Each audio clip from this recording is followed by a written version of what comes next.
everyone, and welcome back to Teens Talk, the podcast where we dive deep into real conversations about mental health, relationships, and everything teens are going through today. I'm your host, Reem, and in today's episode, we have a very special guest. She's not only someone who understands what is it like to be a parent of a teenager, but also spends her days teaching them and guiding them through some of the toughest years of their lives. I'm so excited to introduce Miss Kirsty, a teacher with years of experience in the classroom and also a parent who has direct experience with the challenges and successes of raising a teenager. Hello, Miss Kirsty. How are you doing? I'm fine, thank you. Ray. Welcome to Teens Talk. Thank you for inviting me. I'm so excited for this conversation with you, actually. And before we dive into the heart of today's conversation, could you tell me a little bit about yourself? Who is Miss Kirsty? Who's Miss Kirsty? I am a wife, mother of two big boys. I'm a teacher of many students. I don't know how many over the years. I love nature. I love adventure, travelling around the world. I'm passionate about the art, I'm passionate about teaching, I'm passionate about being part of the future generation. So how has been your experience being a teacher and a parent at the same time shaped maybe your perspective on teenage life and teenagers in general? I think being a mum, or being a parent, and being a teacher of teenagers, one's able to see two perspectives at the same time. So that feels like quite an honour. I feel quite privileged, and I think it's, I pick up on things, for example, during the classroom, during the school day, that if I wasn't at school, I wouldn't know what some of the words were, some of the slang that the kids use. I wouldn't know what was sort of in fashion, and how they speak, how they dress. I would only be able to see it much more of just my own son. Whereas when then you see it when your child is spending time with friends, when their friends come around. But when you see many of them all at once, you can put it into greater context. And at the same time, one can go, there is a real shift in attitude, in fashion, there's a shift in what is important to the teenagers, because you see it en masse. Again, as if it was just a parent, you don't always get to see that. So maybe you just mentioned that you have worked for a very long time with the teenagers, right? Mm-hmm. So I think you see usually the pressure that they face and maybe that very hard time being a teenager. So what do you think are one of the biggest challenges for teenagers and that they are dealing with them today, and parents maybe they are not aware of those challenges? So I think the big challenge is that we're in very different worlds now. Yeah. I think the difference between teenagers, and from a generation point of view, between someone like yourself and mine and my age, those years are huge. Those decades are the changes are mega, they're mammoth, compared to the changes that were between my mum and myself at our ages. Social media, the pressure that puts on teens on their exterior. You look at how much anorexia has been on the increase, bulimia, all those eating disorders, mental health disorders, that AI, and just the way they learn at school is completely different. Yeah. And you've got many more third generation children, mixed cultures. So what is their identity? I think that's really difficult. What do you think maybe parents are actually, I mentioned already, but they are not aware in a way that they are not knowing how to deal with their teenagers? You mentioned the gap, but what else do you think? I don't think we're very good at dealing with how do we support our children through the use of social media, because we didn't grow up with it in that same capacity. Some of us as parents, we're struggling to, dare I say, control our use of social media. How do we use it? So how can we, it's very difficult to teach them. We might have good ideas, but maybe we're not practicing what we preach, so to speak. because it's still new for us. And that often is the way. It's easy Yeah. to say you must do this, but I don't do it myself. But as a parent to your child, they would clearly see if you're doing it or not, how authentic you are. With AI, that's so new. As a parent, we don't know what our children are learning at school. We don't see, they're not coming home with textbooks, with exercise books. We don't see that. You submit everything online, so we can't see it. So how do we then engage with our children as to what they're learning? I have the advantage of not only being a teacher, being at the same school where my youngest son is. So I kind of know automatically what topics they're doing. I don't have to read stuff on ManageBack, so I can try and bring that into a conversation.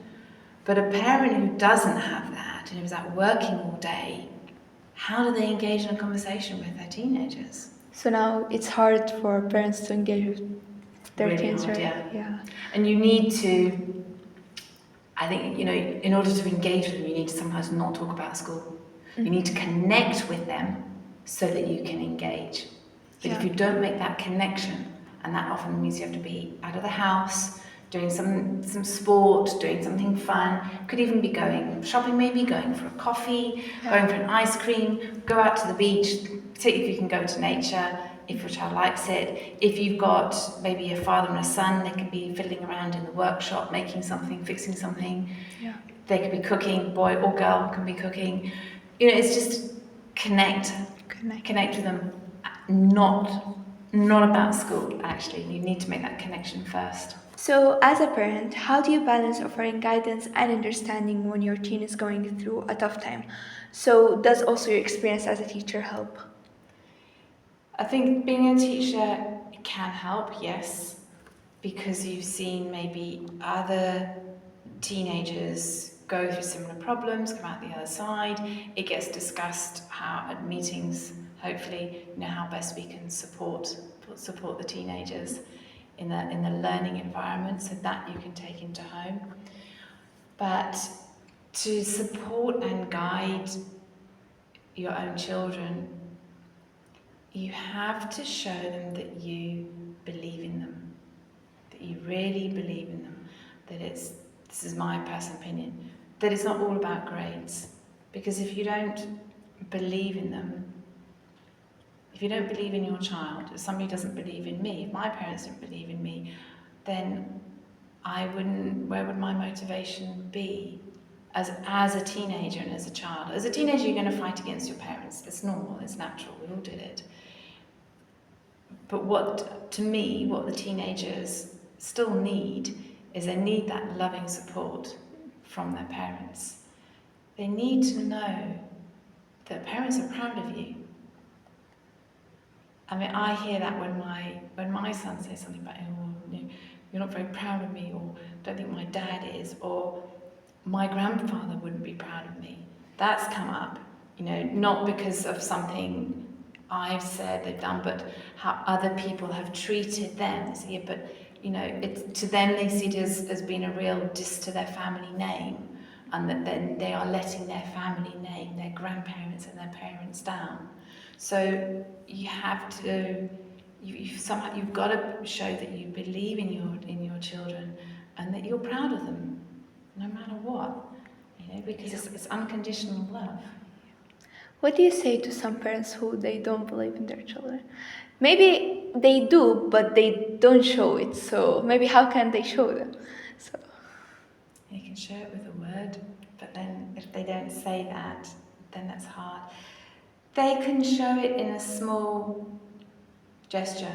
If they could be aware of how do they show somebody else that they're proud, could it be just giving them a hug sometimes, but they don't normally do, something a bit different. They could put it in writing. They can even, nowadays they could even put it on a message if they really can't feel comfortable saying it. Just send a text message or WhatsApp. Write a little card, put it on the mirror sometimes, leave it on the kitchen table in the morning. Some words of encouragement can be enough to show that you're proud of them. We see that parents usually have an endless list of expectations, right?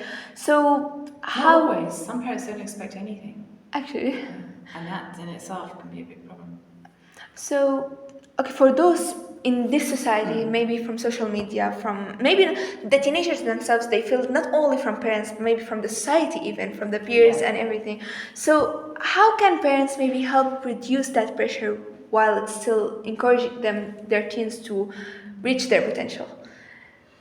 I think a lot of it is making sure that the students have an understanding of who they are, that the teenagers have an understanding of who they are. Now, how do you do that? By having a life that's not just school, not just academic subjects. What are they interested in? So what are they good at? What do they love doing, and what are they good at? They might love football. They might not be fantastic at it, but if they love it, support that, encourage them, get them to do more of it. They might be really good at maths. Get them to do maybe some more of that, or get them to talk to you as a parent about the maths, but get them to be aware of what do they love doing and what are they good at. But they don't have to be the best at it to put lots of time and effort into doing it. So we often hear about how important it is for teens to have good role models. What role do you think parents and teachers play in helping teens build confidence and self-worth? Huge. If you think, for myself, almost everybody I know my age, older, younger, we all remember teachers. We remember the nasty ones, the ones that embarrassed you, the ones that inspired you, the ones that you teased. You remember them. So that in itself is clear evidence that that as a teacher, we can have a huge impact on all our students. And it can be something that we maybe say or do that we're completely unaware of. Yeah, I think it's getting a bit less now because how school education is valued is less now. Definitely less now than it was even 10 years ago. I've seen that change. It's not respected, it's not valued, it's not respected. I don't mean that I expect to be respected, it needs to be earned, but what the school education can offer is not, it's changed. It's changed. So the role model is what literally you look up to. We have role models throughout our life, but as a teenager, when you're really questioning your identity, your values, and your direction at life, and you're questioning and challenging everything, it's so important that the role model, whoever is your role model at the time, is a positive influence. And sometimes one needs to, I know for myself, for a while, I had to literally go on a lookout, hunt down some people who were going to be good role models for both my sons. I was in China without my husband and realised this was going to be quite a while. And I was like, I need to do something about this, otherwise my boys are just going to be with me, the mother. That's not a good balance. And then the universe basically delivered. These two people appeared at three people, but too many in my life at that time. And they became very good friends of my sons and myself. And they were such good role models.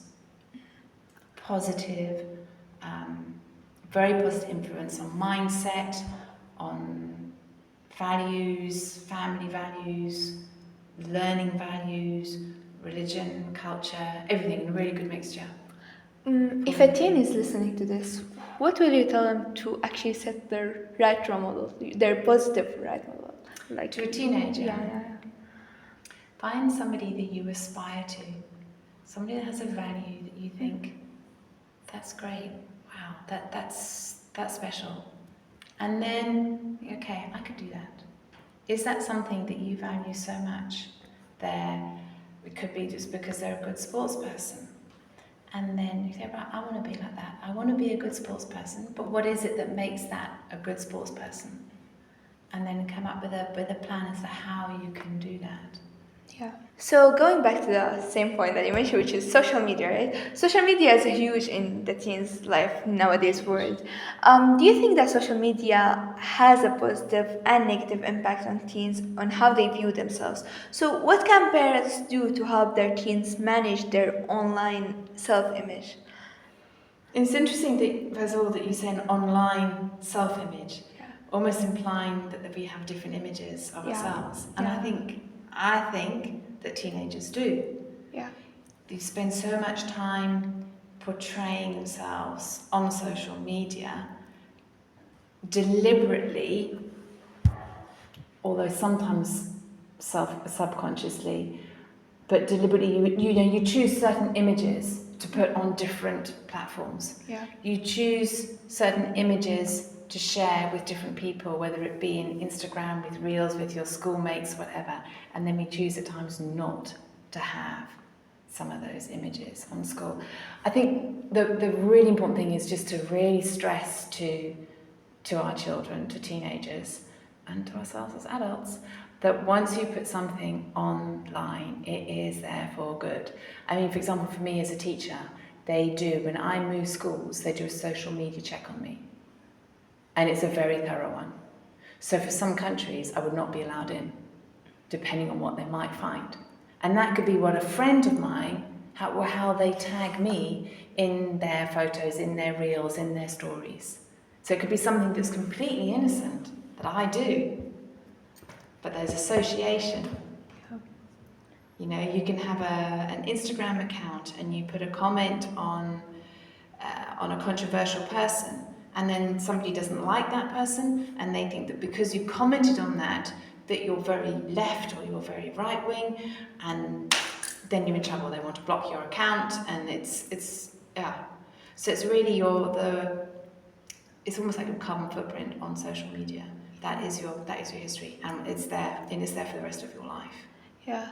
You know, those, I said online self image because now I think for most of the teenagers, okay, you mentioned it already, but like they don't see themselves as perfect as the people in social media or like the strands that were set, maybe the beauty strands or anything. Yeah. So, yeah. But we had that growing up in magazines. There wasn't as much of it. We might see a few images that were in magazines that you go through again and again and again, and the social media is all around you. But it is very harsh on the males and the females, and it's this constant, like a negotiation. Is this beautiful enough? Is this beautiful? Is this handsome? Is this macho? Is this masculine? Yeah, yeah. And with woke, the whole issue of woke, that's probably actually a summary of all of the problems together that our generation, because it's relatively new where we're at now with woke, I don't think many parents really realise how serious an impact it is having on the generation. As a teacher, I hear so many conversations that it's like, yeah, very, very difficult. Lastly, if there was one piece of advice you could give to parents who might be struggling to connect with their teens, what would you tell them? Again, Love connect, them. right? Yeah. Love them. Just love them. Hold them and love them. You know, it's to be able to have a child is a treasure. They're going to go through difficult times, but just give them some love. Thank you so much, Miss Kirsty, for sharing your wisdom with us today. It's been so valuable hearing you and your thoughts as both teacher and a parent.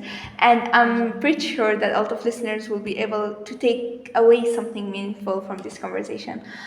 Before we wrap up, do you have any final words for parents, teens, or teachers listening today? No, I'd just like to say thank you to you. It's made me reflect which one spends one's life doing as a parent and as a teacher. And there isn't one guidebook. There isn't a guidebook on how to parent. We make mistakes. We all make mistakes. Thank you once again. I think we have all learned a lot about the challenges teens face and how parents can better support them through those tough moments. Whether you are a teen or a parent, there is something here for everyone. To all the parents listening, remember that building understanding with your teen is a journey and it's okay to ask for help along the way. And for the teens out there, know that you are not alone in your struggles and your voice matters. Thank you so much for turning into Teens Talk. If you found this episode helpful, don't forget to share it with someone who could use this advice. Be sure to subscribe so you never miss an episode, and we will see you next time with more real conversations to help us all grow together. Take care. Thank you, everyone.